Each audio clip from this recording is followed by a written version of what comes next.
Eh? Eh?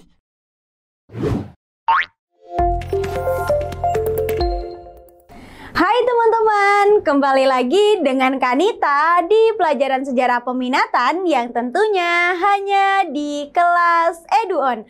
Belajar sejarah bareng Kanita pasti seru dan menyenangkan.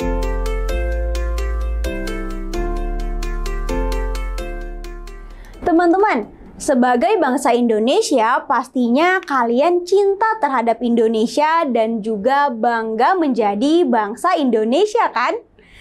Oh ya, kakak mau tanya nih, cinta terhadap negara dan juga bangga menjadi anggota dari negara tersebut itu sering disebut sebagai apa sih?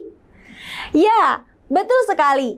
Itu sering disebut sebagai nasionalisme atau paham nasionalisme. Apakah kalian mengetahui ternyata paham nasionalisme itu termasuk ke dalam paham-paham besar di dunia loh? Selain paham-paham nasionalisme, ada paham apa lagi ya yang termasuk ke dalam paham-paham besar di dunia? Kita cari tahu jawabannya yuk pada pembahasan kita kali ini mengenai paham-paham besar di dunia. Kita lihat terlebih dahulu ya peta konsepnya untuk melihat apa saja sih yang akan kita bahas pada pertemuan kali ini. Pertama, kakak akan membahas mengenai paham liberalisme. Yang kedua, kakak akan membahas sosialisme dan komunisme. Yang ketiga, kakak akan membahas paham pan-islamisme. Keempat, paham demokrasi. Dan yang kelima, paham nasionalisme. Pastinya kalian penasaran kan dengan materi kita kali ini? Yuk langsung saja kita bahas. Oke, kita mulai ya pembahasannya. Namun sebelum kita membahas mengenai paham-paham besar di dunia, teman-teman perlu mengetahui terlebih dahulu nih mengenai semangat nasionalisme. Teman-teman, kesengsaraan akibat penjajah asing yang dirasakan oleh rakyat Asia dan juga Afrika itu menimbulkan semangat nasionalisme untuk memperjuangkan kebebasan dari para penjajah asing.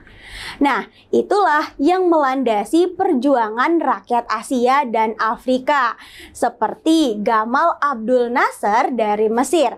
Ia merupakan tokoh atau pemimpin revolusi Mesir pada tahun 1952. Teman-teman, gambar yang ada di samping kakak ini merupakan gambar dari Gamal Abdul Nasser ya.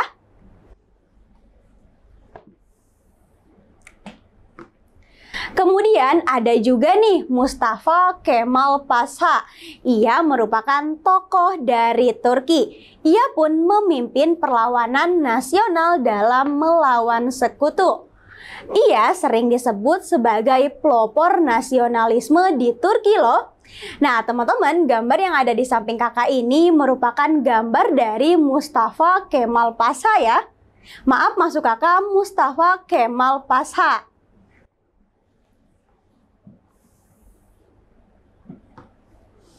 Oke, sekarang kita lanjut ya membahas mengenai paham-paham besar di dunia. Oke teman-teman, paham yang pertama yang akan kita bahas adalah paham liberalisme. Paham liberalisme itu berasal dari bahasa Latin, yaitu liber, yang artinya bebas. Teman-teman, paham liberalisme adalah sebuah ideologi, pandangan filsafat, dan juga tradisi politik yang didasarkan pada pemahaman bahwa kebebasan dan kesamaan hak adalah nilai politik yang utama. Kebebasan yang dimaksud adalah kebebasan individu yang di dalamnya ada bebas beragama, bebas dari penindasan, dan juga adanya kesetaraan di hadapan hukum.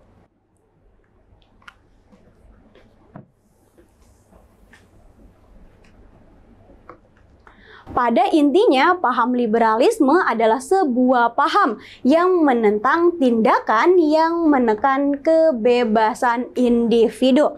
Teman-teman, paham ini dimulai sejak zaman Renaissance, yaitu ketika rakyat Eropa mulai membebaskan diri dari kekuasaan gereja dan juga agama. Kemudian paham ini pun berkembang ke berbagai bidang, yaitu politik, ekonomi, dan juga budaya.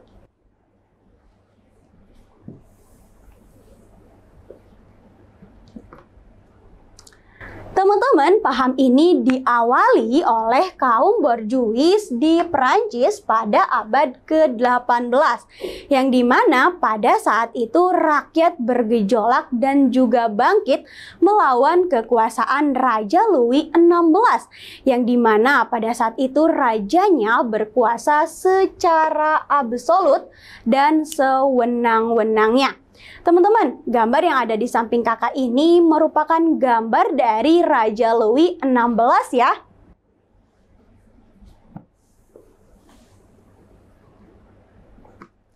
Kemudian paham liberalisme pun menyebar ke negara-negara Eropa lainnya yang dibawa oleh Napoleon Bonaparte. Sekitar tahun 1792 hingga 1815, ia pun berhasil memengaruhi hampir seluruh Eropa. Sehingga teman-teman, paham liberalisme pun menyebar ke seluruh dunia, terutama negara Asia dan juga Afrika.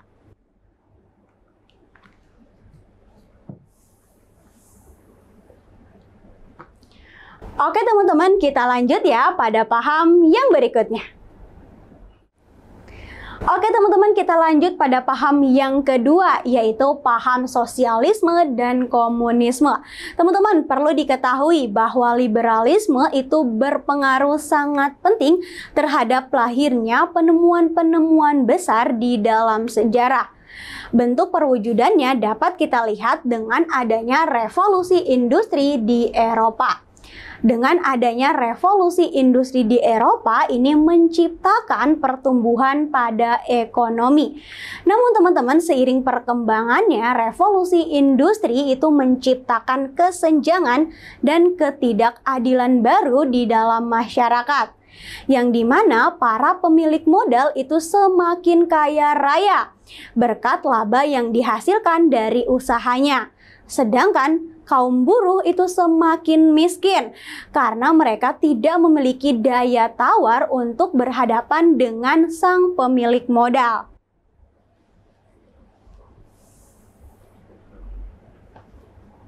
Sehingga muncullah tata ekonomi politik baru yang lazim kita kenal sebagai sosialisme. Nah teman-teman, jika liberalisme itu menekankan pada hak kebebasan individu, sedangkan sosialisme itu menekankan pada hak kebebasan komunitas. Sosialisme itu menghapus hak milik pribadi atas sarana-sarana produksi seperti tanah, pabrik, dan lain-lainnya.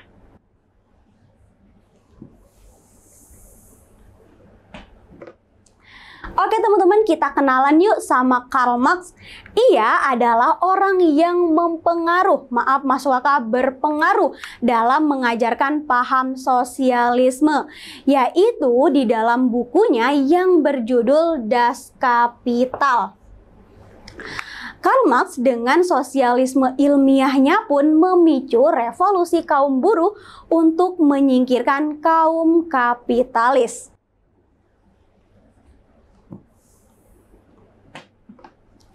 Berikutnya teman-teman ada Vladimir Lenin. Nah, ialah orang yang mewujudkan gagasan Karl Marx secara langsung. Sehingga teman-teman ia menerapkan sistem politik ekonomi yang berbasis komunisme di Uni Soviet. Nah, teman-teman, gambar yang ada di samping kakak ini merupakan gambar dari Vladimir Lenin ya.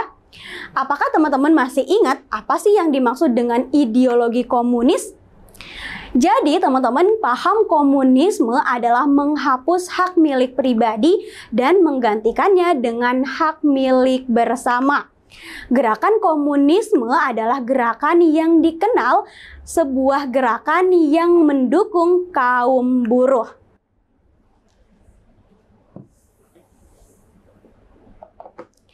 Oke teman-teman, kakak lanjut ya pada materi berikutnya.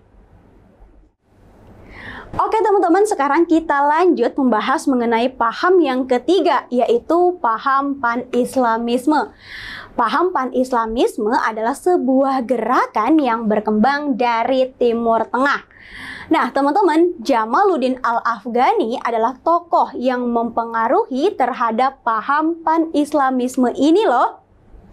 Pada intinya, paham pan-islamisme adalah ketika Islam lemah menghadapi dominasi Eropa karena umatnya itu menyimpang dari ajaran agama Islam. Sehingga untuk menghadapi kekuatan Barat dan juga mencegah adanya kemerosotan moral dalam masyarakat seperti perjudian, riba, dan lain-lainnya, maka umat Islam harus berpedoman pada sumber hukum yang utama, yaitu Al-Quran dan juga hadis.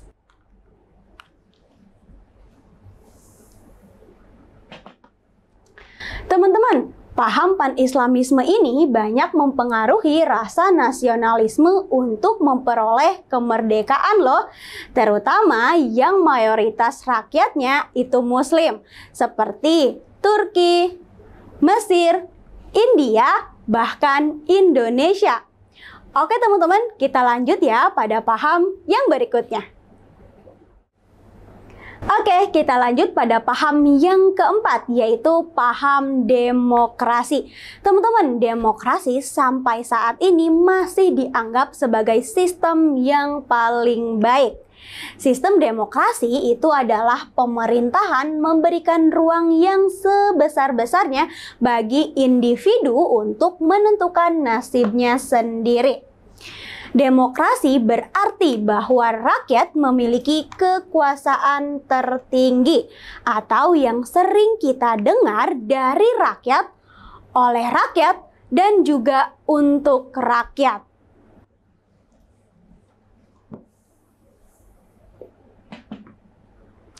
Oh ya teman-teman, dalam demokrasi Pancasila Indonesia, sumber daya yang menguasai hajat hidup orang banyak itu dikuasai oleh negara dan digunakan sebesar-besarnya untuk kemakmuran rakyat. Oh ya teman-teman, biasanya dalam sistem demokrasi, pemerintahan itu diawasi oleh rakyat melalui wakil-wakilnya sebagai anggota dewan ataupun media massa.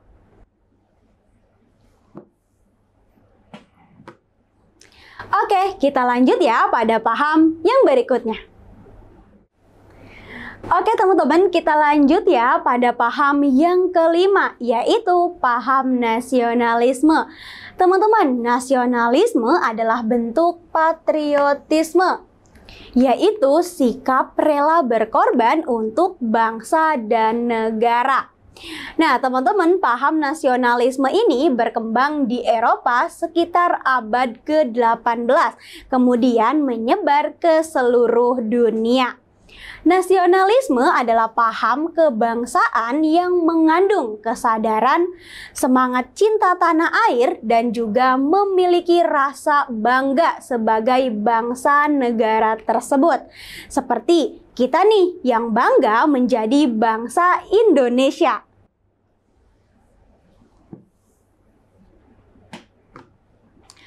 Oh ya teman-teman, paham nasionalisme itu diartikan ke dalam dua arti loh, yaitu dalam artian sempit dan juga dalam artian luas. Kita bahas ya satu-satu. Paham masuk kakak dalam artian sempit. Artinya yaitu perasaan atau rasa cinta terhadap bangsa yang sangat tinggi. Saking tingginya sampai menimbulkan perasaan memandang rendah bangsa lain, atau yang sering disebut sebagai chauvinisme. Nah teman-teman, kita tidak boleh seperti ini ya.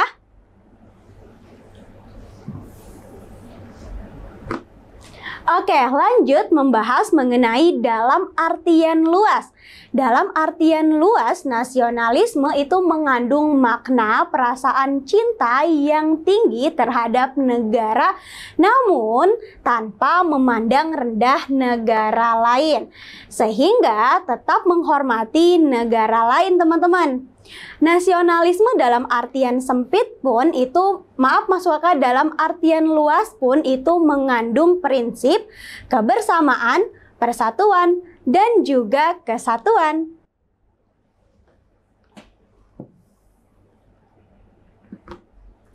Oke, sekarang kakak akan menarik kesimpulan pada pembahasan kita kali ini ya. Oke teman-teman, inilah kesimpulan pada pembahasan kita kali ini. Paham liberalisme adalah paham yang menentang tindakan yang menekan kebebasan individu. Paham sosialisme adalah paham yang menekankan pada hak kebebasan komunitas yang dikenal dengan menyingkirkan kaum kapitalis. Paham komunisme adalah paham yang menghapus hak milik pribadi dan menggantikannya dengan milik bersama. Oh ya teman-teman, gerakan komunisme itu dikenal sebagai gerakan yang mendukung kaum buruh. Lanjut ya. Paham pan-islamisme itu menyerukan bahwa umat Islam harus berpedoman pada sumber hukum yang utama, yaitu Al-Quran dan juga hadis. Lanjut, paham demokrasi itu berarti bahwa rakyat memiliki kekuasaan tertinggi. Paham nasionalisme itu perasaan cinta yang tinggi terhadap bangsa dan negara tanpa memandang rendah negara lain.